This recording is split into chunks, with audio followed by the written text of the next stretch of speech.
Serliana Dwi Pramesti. Mega Selina. Widya Ayujana. Kelas 2 SMP, 13 tahun. Putri Lestari Aningsih. Tasya Niarfiani, 14 tahun. Indah Dirukmana, 16 tahun. 19 tahun. 19 tahun. Kelas 3 SMK. 17 tahun. Kuliah. Kelas 11. Kelas 9. Nama pacar? Nggak ada.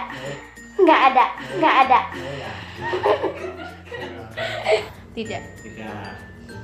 Jomblo Visabi. Jomblo Visabi. Sekarang nggak. Pernah pacaran? Pernah waktu masih jahiliyah. Kenapa nggak pacaran? Karena nggak boleh sama agama.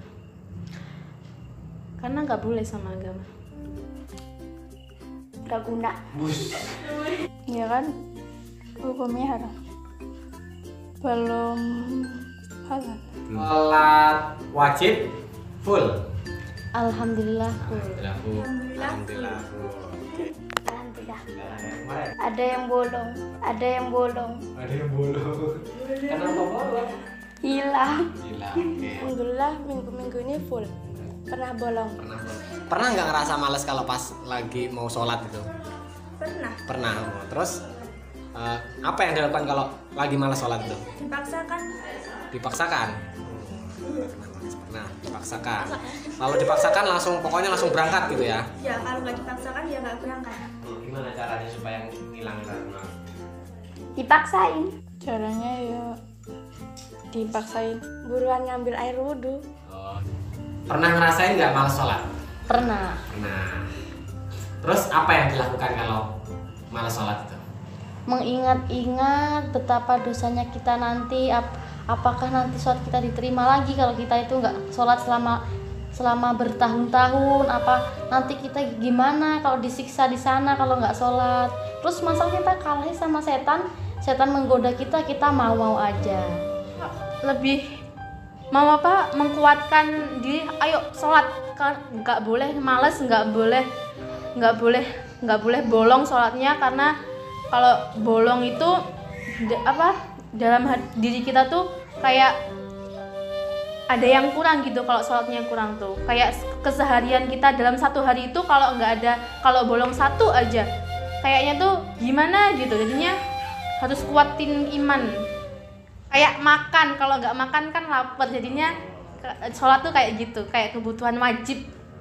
Jadi kalau nggak makan kan lapar. Kalau nggak sholat kan jadi kayak ada yang kurang gitu. Minta dong tips-tipsnya supaya bisa istiqomah. Yang pertama itu adalah niat. Niat, ya. Kenapa niat? Niatnya gimana? Ya pokoknya niat mau istiqomah. Tapi kalau kita nggak niat nanti gimana? Kalau nggak niat kan nanti pendiriannya goyah. Ya, meluluskan niat karena Allah SWT, bukan karena orang lain. Jadi niatkan dalam hati bahwa kita mau istiqomah tuh karena Allah. Jadinya kemarin tuh ada kata-kata yang gini, hijrahlah karena Allah, bukan karena jodoh gitu. Ini kan niatnya dari Allah gitu, buat Allah gitu. Karena kita harus niat untuk Allah. Biasanya kan ada orang yang niatnya kalau ngaji itu untuk tenar, kalau belajar doa itu untuk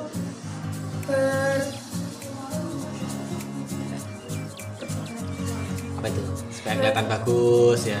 Teruskan niat. Teruskan niat. Teruskannya gimana maksudnya itu? Ya ditanamkan dari diri sendiri. Kalau emang beneran niat mau memperbaiki diri, mau menghafal Al-Quran, itu harus diniatin beneran. Membaca Al-Quran. Membaca Al-Quran. Kenapa harus membaca Al-Quran?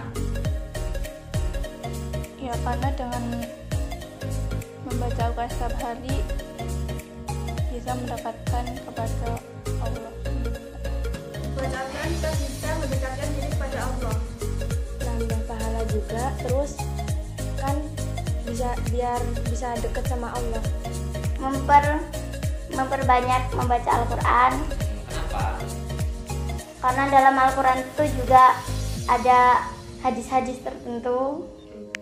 Ya Al-Quran itu nggak ada hadis. Al-Quran Arti-artinya maksudnya. Yang ketiga. ketiga, berdoa kepada Allah. Berdoa kepada Allah supaya bisa istiqomah. Allah yang membolak-balikan hati manusia. Ya Allah, semoga saya tetap diistiqomahkan dalam menghafal Al-Quran. Ya Allah, semoga saya tetap diistiqomahkan dalam menghafal Al-Quran. Masya Allah. Cita-citanya apa lagi? Cita-cita? Menjadi hafidh. Masya Allah. Mudah-mudahan terwujud ya. Berdoa kepada Allah. Berdoa. Oke. Gimana cara doanya? Ya berdoa ya agar kita lebih bisa, biar Allah tuh mengistiqomahkan kita dalam jalan yang benar. Selalu berdoa kepada Allah. Setiap kita mau ke jalan yang salah, Allah selalu mengingatkan kita.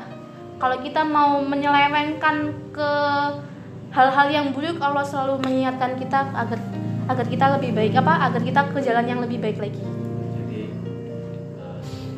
Ya berdoa supaya kita diistiqomahkan sama Allah ibadah kita, supaya kita itu dikuatkan keimanan kita sama Allah Subhanahu wa Ta'ala.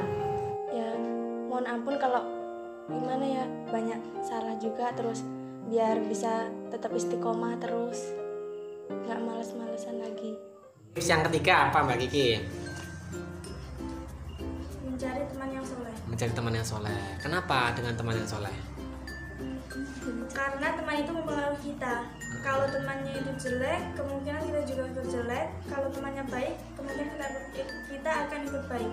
Oke. Semua orang memandang dari teman. Kan gimana ya, teman bisa mempengaruhi kita buat ke jalan yang nggak benar gitu. Jadi harus milih-milih juga. Harus pilih-pilih. Pilih-pilih dong. Nggak, kalau temenan sama siapa aja boleh, tapi kalau sahabat harus milih-milih. Supaya gimana? Memilih sahabat biar nuntun kita ke jalan yang baik. Yang sama-sama saling mengingatkan waktu kita salah. Waktu kita salah mengingatkan, menyemangati kita supaya kita itu lebih semangat lagi ibadahnya. Teman boleh sama siapa aja, tapi kalau sahabat itu harus ada yang terbaik. Ya karena kan teman mempengaruhi perilaku kita. Kalau kita mau berhijrah, berarti kita harus punya teman-teman yang mendukung kita dalam hijrah kita. Maksudnya kalau nggak usah dengerin kata teman kita, nggak usah berhijrah sok alim, sok ini, sok itu. Hanya harus punya teman yang mendukung kita dalam perbuatan baik untuk lebih baik lagi. Terus kalau dibilang soal hijrah, soal alim itu gimana tanggapannya? Tanggapannya biarin aja.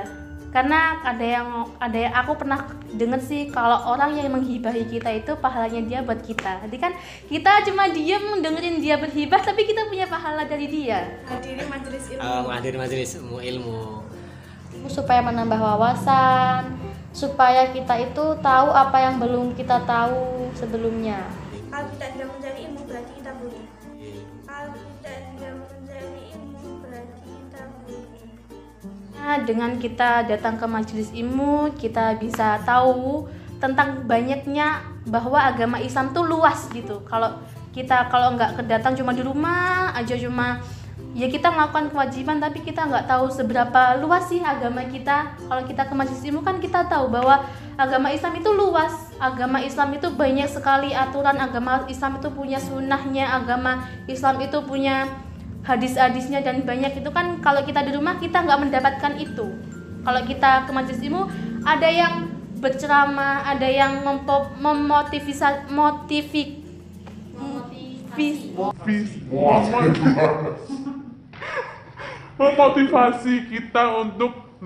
kita untuk lebih baik lagi.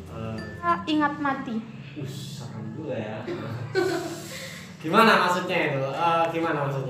Kalau ingat mati itu bahwa kita kan tidak tahu mati itu kan bisa kapan saja. Bahkan kalau kita tidur pun ketika Allah ngomong iya, pasti kita akan diambil. Terus kalau Allah ngomong iya itu, terus apa yang kita bawa ke sana? Maksudnya kita tahu kan kalau siksa kubur itu juga sangat jelas. Terus kalau kita sewaktu-waktu diambil sama Allah, terus kalau kita nggak punya iman, nggak punya akhlak, nggak punya pahala untuk yang bekal yang kita bawa ke sana itu nanti gimana gitu kan? Nanti kan dipertanyakan itu loh. Makanya yang paling wajib itu ingat mati. Kalau kita ingat mati, pasti kita akan lebih baik lagi. Meningkatkan kualitas ibadah sedikit demi sedikit. Meningkatkan kualitas ibadah sedikit demi sedikit. Kenapa harus sedikit demi sedikit, Mbak Putri? Ya karena kan meningkatkan nggak bisa secara langsung. Jadi sedikit demi sedikit. Ada lagi disampaikan kepada pemirsa? Buat teman-teman, semoga istiqomah dan jangan lupa mencari ilmu, karena mencari ilmu dari lahir sampai yang lahat. Jadi jangan sampai putus mencari ilmu. Oke, Jangan lupa untuk selalu semangat beribadah, jangan lupa untuk selalu bersemangat juga mencari ilmu. pesan-pesan terakhir untuk pemirsa. Pesan-pesannya, hijrahlah sekarang hijrahlah sekarang karena kita tidak tahu hidup kita sampai kapan. Kalau nggak sekarang mau kapan lagi? Teman-teman yang nonton ini, semoga tetap istiqomah di jalan Allah. Juga jangan tergiur sama apapun yang buat kita melengkok. Jangan malas buat ngaji. Yang remaja juga jangan malas buat diajak ke jalan yang benar. Tetap istiqomah. Assalamualaikum.